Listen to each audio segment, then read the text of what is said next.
Saudara-saudari yang terkasih, melihat umat sebanyak ini yang biasanya murid-murid sekolah itu biasa, tapi melihat guru sebanyak ini baru pertama, luar biasa.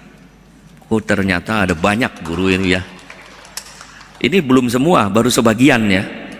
Sebagian saja sudah banyak. Bayangkan, kalau ada satu guru yang baik saja, masa depan manusia itu menjadi lebih baik. Kita membayangkan Yesus 2000 tahun yang lalu ada satu guru namanya Yesus, mendidik 12 orang. Dan sekarang ada 2,4 miliar orang yang mengikuti ajarannya. Itu satu orang. Bayangkan segini banyak, harusnya Bandung ini menjadi luar biasa. Indonesia harusnya menjadi luar biasa dengan banyaknya guru seperti ini. Luar biasa. Terima kasih Bapak Ibu guru. Saya juga berdiri di sini karena Bapak Ibu guru. Tanpa guru saya tidak mungkin berdiri di sini. Jadi terima kasih. Mungkin guru tetap guru, tapi murid bisa menjadi pastor dan bisa menjadi uskup. Itulah jasa dan cinta guru yang luar biasa. Terima kasih para guru ya. Saudara-saudari yang terkasih, kadang kita kecewa ketika membutuhkan bantuan profesional seseorang, ternyata ada tulisan sedang libur, sedang cuti, tutup. Coba bayangkan saja, kalau ada orang tua mau ke sekolah, tutup, cuti. Sekarang aja, sedang libur, guru-guru sedang misa. Kecewa tuh. Karena kemarin ada orang tua yang kirim WA kepada saya, Bapak Uskup, anak saya libur. Loh, kok libur? Baru sekolah kok libur? Libur, katanya guru-guru mau misa dengan Bapak Uskup. Oh iya juga betul ya. Jadi libur ya. Jadi ada hari libur. Anak-anak senang, baru libur lagi ya. Coba, lalu ada tertulis itu ya. Atau lalu ada orang bilang, ya memang sekarang libur, datanglah pada jadwal yang tertera. Karena memang jatahnya libur. Padahal pada saat itu bisa jadi kita sangat membutuhkan bantuan saat itu. Kita bersikeras, ini darurat, ini penting. Maka tolong, tapi libur. Cari di hari kerja. Bagaimana kecewanya? Pernah di Jalan Nias, saya tinggal dengan Pastor Samong. Pastor Samong ada tamu guru. Pastor Samong cerita pada saya. Lalu pada waktu ada tamu itu, ada seorang tamu mengetuk pintu, lalu dibukakan pintu oleh seorang pegawai. Lalu menanyakan saya, ada Pastor Anton. Pastor Anton sedang istirahat. Ini penting, darurat. Lalu karyawan itu bilang, istirahat juga penting. Pastor Samong yang cerita. Saudara-saudara yang terkasih, pada suatu hari Minggu dalam suatu perjalanan pulang pas misa, saya mengalami sakit gigi. Kurang lebih terjadi sekitar 20 tahun yang lalu. Tak tertahankan. Saya mau ke Boromius, masih jauh, hingga saya memutuskan mencari dokter gigi di jalan. Dan lalu tertampanglah dokter gigi. Lalu kemudian saya lihat namanya, oh dokter gigi. Saya masuk, saya ketuk. Pintunya dibuka oleh pegawainya. Saya berkata, ada dokter gigi. Saya sakit. Dia bilang, mohon maaf, dokter gigi sedang sholat. Tunggu sebentar. Lagi sholat dokternya. Karena itu maghrib, selesai misa sore. Lalu akhirnya tidak lama saya kesakitan. Keluarlah dokter gigi itu. Lalu tanya, ada apa Pak? Saya bilang, saya sakit sekali dokter. Oh baik, mari. Tidak, hari itu tidak ada praktek. Maka dokter itu mengajak ke ruang praktek, menyalakan semua. Dia bilang tunggu sebentar karena harus dipanaskan semuanya. Dinyalakan semua, panaskan, lalu akhirnya saya diperiksa. Lalu dikerjakan sampai sakit gigi saya hilang. Yang luar biasa. Lalu saya bertanya, berapa biayanya dokter? Ia menjawab, hari ini hari Minggu. Saya tidak praktek. Hari libur kerja, maka saya tidak memungut biaya. Bagi saya, setiap pasien yang datang pada hari Minggu adalah pahala yang diberikan Allah pada saya. Tidak usah membayar. Luar biasa. Ya. Bagi dokter itu, hari Minggu adalah libur kerja, mencari nafkah, tetapi tidak libur berbuat baik.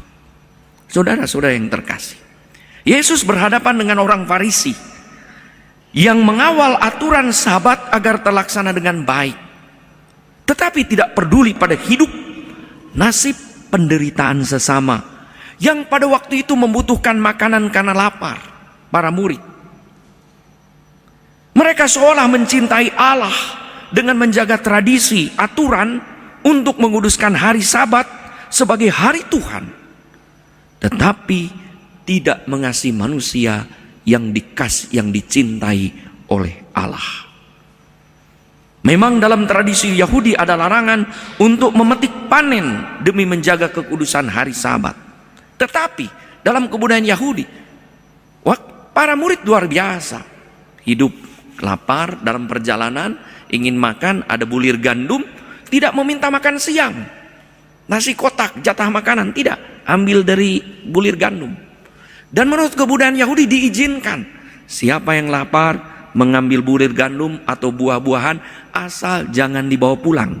Kalau dibawa pulang mencuri. Tapi kalau itu luar biasa kebudayaan Yahudi itu. Ya, ada kebiasaan yang bagus, lapar ambil makan. Tapi salahnya adalah terjadi pada hari Sabat. Maka orang-orang Farisi mencermati itu dan mencaci maki perbuatan itu. Yesus mengingatkan bahwa hari Sabat itu diadakan untuk manusia. Aturan-aturan itu untuk manusia, untuk kebaikan manusia, bukan untuk menyiksa atau membatasi manusia, tetapi untuk kesejahteraan manusia. Kalau ada batas-batas demi kesejahteraan bersama. Jangan sampai manusia dikorbankan demi aturan Sabat. Kalau ada orang lapar pada hari Sabat, masakan ia tidak diberi makan. Kalau ada orang sakit pada hari Sabat dan ada kesempatan untuk kita untuk membantu, masakan ia dibiarkan sakit. Kalau ada orang pada hari Sabat membutuhkan pencerahan, membutuhkan penghiburan, masakan ia dibiarkan merana. Yesus menyembuhkan orang pada hari apapun, termasuk hari Sabat. Karena bagi Yesus tidak ada hari libur bagi perbuatan baik, bagi pelayanan, bagi keselamatan jiwa. Untuk itulah Yesus seringkali dikecam karena menyembuhkan orang pada hari Sabat. Ada orang yang lumpuh selama 38 tahun dan berbaring di kolam Betsaida, disembuhkan. Tetapi ia berkata kepada mereka, Bapakku bekerja sampai sekarang, maka aku pun bekerja juga. Maka rahmat Tuhan yang diberikan kepada kita tidak pernah mengenal hari libur. Tuhan tidak pernah ada hari cuti untuk berbuat kasih kepada kita. Bayangkan kalau matahari cuti sebentar. Bayangkan kalau udara dihentikan sejenak. Apa yang terjadi pada kita? Tidak ada hari libur bagi Tuhan untuk memberikan rahmatnya kepada. Maka Yesus pun menegaskan bahwa tak ada hari libur bagi perbuatan baik. Yesus menyatakan bahwa ia adalah Tuhan yang melebihi hari Sabat. Karena dalam kesatuan dengan Bapa, ia menciptakan hari termasuk hari Sabat. Maka Yesus memberi contoh. Lihat, zaman Daud dulu. Ada sesuatu yang dilarang, yaitu memberi makan roti, sajian, roti kudus kepada orang yang bukan imam. Tapi karena ada pengawal pengikut Daud lapar, diberi.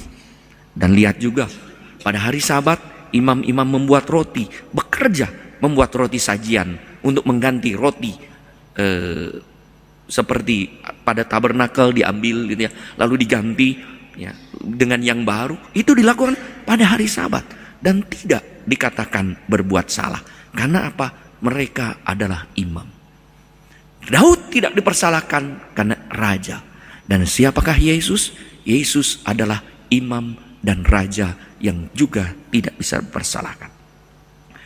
Saudara-saudari yang terkasih, para profesional yang berhubungan dengan hidup manusia seperti dokter, guru, pastor juga mempunyai jadwal kerja dan pelayanannya. Akan tetapi ada saat-saat di mana orang yang membutuhkan pelayanan kita di luar jadwal atau di luar aturan. Apakah kita akan dengan tanpa rasa bersalah tak terusik hati nurani dan berkata, mohon maaf, bukan jadwal saya. Mohon maaf, hari ini libur, jadwal piket guru lain, silahkan datang ke situ. Tapi kan Bapak guru piket, ya hari ini saya sedang cuti, mohon maaf, silahkan cari yang lain. Apakah juga pantas untuk seorang profesional lain untuk berkata, mohon maaf saya sedang tidur, kalau ada sesuatu yang sedang darurat? Misalnya imam dibangunkan, oh aduh saya sedang ngantuk, saya sedang mimpi, terpotong nih, saya mau meneruskan mimpi gitu ya. Padahal butuh perminyakan. Sama, itu juga ya. Masakan guru juga yang dihubungi muridnya di tengah malam karena mempunyai masalah berat, tega berkata, mohon maaf, besok saja di hari sekolah kamu bisa datang pada ibu. Saudara-saudari yang terkasih, Injil hari ini mengingatkan kita bahwa perbuatan baik tidak mengenal hari Sabat. Tidak ada hari libur bagi perbuatan baik. Demikian juga mengajar orang berbuat baik, tidak pernah ada hari libur bagi kita.